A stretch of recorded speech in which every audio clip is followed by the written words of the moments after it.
Hi everybody. I'm going to keep reading, and I got cut off in the middle of a sentence last time, so I'll just start from where I left off. Frank had not entered it for many years. Nevertheless, although it was very dark, he remembered where the door into the hall was, and he groped his way towards it, his nostrils full of the smell of decay, ears pricked for any sound of footsteps or voices from overhead. He reached the hall, which was a little lighter owing to the large mullioned windows either side of the front door, and started to climb the stairs, blessing the dust which lay thick upon the stone, because it muffled the sound of his feet and stick. On the landing, Frank turned right and saw at once where the intruders were. At the very end of the passage, a door stood ajar, and a flickering light shone through the gap, casting a long sliver of gold across the black floor. Frank edged closer and closer, grasping his walking stick firmly. Several feet from the entrance, he was able to see a narrow slice of the room beyond. The fire, he now saw, had been lit in the grate. This surprised him. He stopped moving and listened intently, for a man's voice spoke within the room. It sounded timid and fearful. "There is a little more in the bottle, my lord, if you are still hungry. Later," said a second voice. This, too, belonged to a man, but it was strangely high-pitched and cold as a sudden blast of icy wind. Something about that voice made the sparse hairs on the back of Frank's neck stand up. "Move me closer to the fire, Wormtail." Frank turned his right ear towards the door, the better to hear. There came the chink of a bottle being put down upon some hard surface, and then the dull scraping noise of a heavy chair being dragged across the floor. Frank caught a glimpse of a small man, his back to the door, pushing the chair into place. He was wearing a long black cloak, and there was a bald patch at the back of his head. Then he disappeared from sight again. "Where is Nagini?" said the cold voice. I don't know, my lord," said the first voice nervously. "She set out to explore the house, I think." "You will milk her before we retire, Wormtail," said the second voice. "I will need feeding in the night. The journey has tired me greatly." Brow furrowed, Frank inclined his good ear still closer to the door, listening very hard.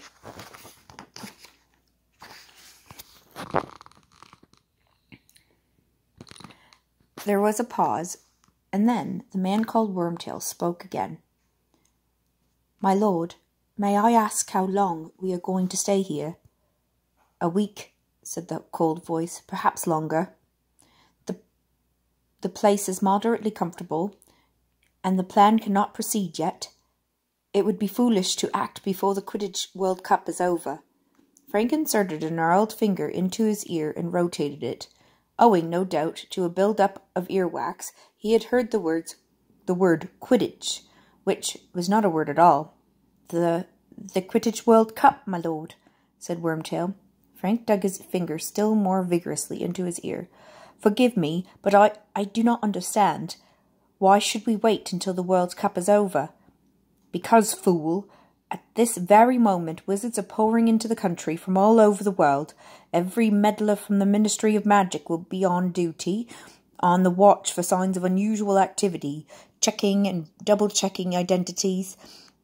They will be obsessed with security, lest the muggles notice anything, so we wait." Frank stopped, trying to clear his ear out. He had distinctly heard the words Ministry of Magic, wizards, and muggles. Plainly, each of these expressions meant something secret, and Frank could think of only one sort of people who would speak in code: spies and criminals. Frank tightened his hold on the walking stick once more and listened more closely still. "Your lordship is still determined, then?" Wormtail said quietly. "Certainly I am determined, Wormtail." There was a note of menace in the cold voice now. A slight pause followed, and then Wormtail spoke, the words tumbling from him as in a rush, as though he was forcing himself to say it before he lost his nerve. Could be done without Harry Potter, my lord. Another pause, more protracted, and then, without Harry Potter, breathed the second voice softly. I see. My lord, I do not say this out of concern for the boy, said Wormtail, his voice rising squeakily. The boy is nothing to me, nothing at all, and it is merely that if we were to use another witch or wizard, any wizard, the thing could be done so much more quickly. If you allow me to leave you for a short while, you know that I can disguise myself most effectively. I could be back here in a little while, as little as 2 days, with a suitable person. I could use another wizard, said the second voice softly. That is true. My lord, it makes sense, said Wormtail, sounding thoroughly relieved now. Laying hands on Harry Potter would be so difficult. He is so well protected. And so you volunteer to go and fetch me a substitute. I wonder, perhaps the task of nursing me has become wearisome for you, Wormtail. Could the suggestion of abandoning the plan be nothing more than an attempt to desert me? My lord, I have no wish to leave you, none at all. Do not lie to me, hissed the second voice. I can always tell, Wormtail. You are regretting that you ever returned to me. I revolt you. I see you flinch when you look at me. Feel you shudder when you touch me. No, my devotion to your lordship, your devotion is nothing more than cowardice. You would not be here if there were anywhere else to go. How am I to survive without you, when I need feeding every few hours? Who is to milk Nagini? But you seem so much stronger, my lord. Liar, breathed the second voice. I am no stronger, and a few days alone would be enough to rob me of the little health that I have regained under your clumsy care. Silence. Wormtail, who had been spluttering incoherently, fell silent at once. For a few seconds, Frank could hear nothing but the fire crackling. Then the second man spoke once more, in a whisper that was almost a hiss. I have my reasons for using the boy, as I have already explained to you, and I will use no other. I have waited 13 years. A few more months will make no difference. As for the protection surrounding the boy, I believe my plan will be effective.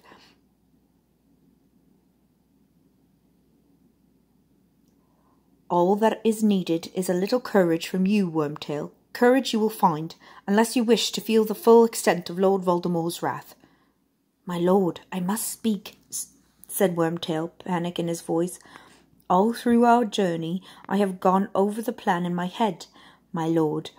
Bertha Jorkin's disappearance will not go unnoticed for long, and if we proceed, if I curse, if, whispered the second voice, if you follow the plan, Wormtail, the ministry need never know that anyone else has disappeared. You will do it quietly and without fuss. I only wish that I could do it myself. But in my present condition, come, Wormtail. One more obstacle removed, and our path to Harry Potter is clear. I am not asking you to do it alone. By that time, my faithful servant will have rejoined us. I am a faithful servant, said Wormtail, the merest trace of sullenness in his voice. Wormtail. I need somebody with brains, somebody whose loyalty has never wavered, and you, unfortunately, fulfill neither requirement. I found you, said Wormtail, and there was definitely a sulky edge to his voice now. I was the one who found you. I brought you to Bertha Jorkins. That is true, said the second man, sounding amused.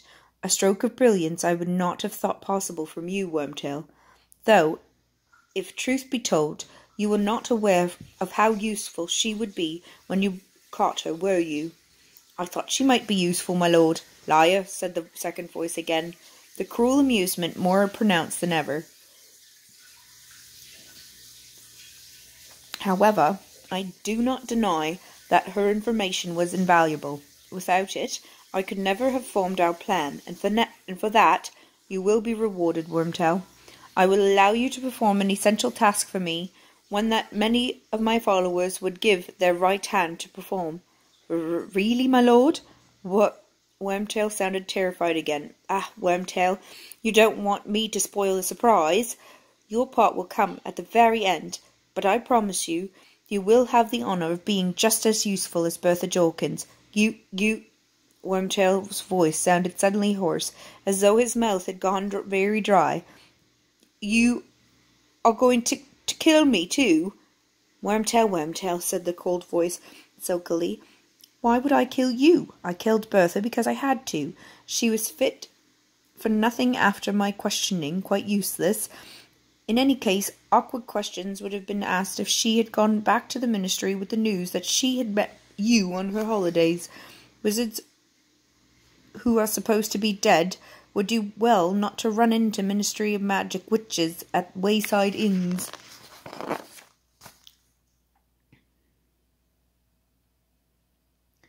Wormtail muttered something so quietly that Frank could not hear it, but it made the second man laugh, an entirely mirthless laugh, cold as his speech. We could have modified her memory, but memory charms can be broken by a powerful wizard, as I proved when I questioned her. It would be an insult to her memory not to use the information I extracted from her, Wormtail. Out in the corridor, Frank suddenly became aware that the hand gripping his walking stick was slippery with sweat. The man with the cold voice had killed a woman. He was talking about it without any kind of remorse, with amusement. He was dangerous, a madman, and he was planning more murders. This boy, Harry Potter, whoever he was in danger. Frank knew what he must do. Now, if ever, was the time to go to the police. He would creep out of the house and head straight for the telephone box in the village. But the cold voice was speaking again, and Frank remained where he was, frozen to the spot, listening with all his might. One more curse. My faithful servant at Hogwarts, Harry Potter, is as good as mine, Wormtail. It is decided. There will be no more argument. But quiet. I think I hear Nagini. The second man's voice changed. He started making noises such as Frank had never heard before. He was hissing and spitting without drawing breath. Frank thought he must be having some sort of fit or seizure, and then Frank heard movement behind him in the dark passageway. He turned to look behind him, and found himself paralyzed with fear. Something was slithering towards him along the dark corridor floor, and it drew nearer on the sliver of firelight. He realized with a thrill of terror that it was a gigantic snake, at least 12 feet long. Horrified, transfixed, Frank stared at it as its undulating body cut a wide curving track through the thick dust on the floor, coming closer and closer. What was he to do? The only means of escape was into the room where two men sat plotting murder. Yet, if he stayed where he was, the snake would surely kill him.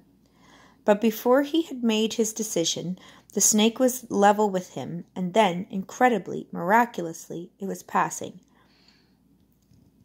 It was following the spitting, hissing noises made by the cold voice beyond the door, and in seconds the tip of the diamond patterned tail had vanished through the gap.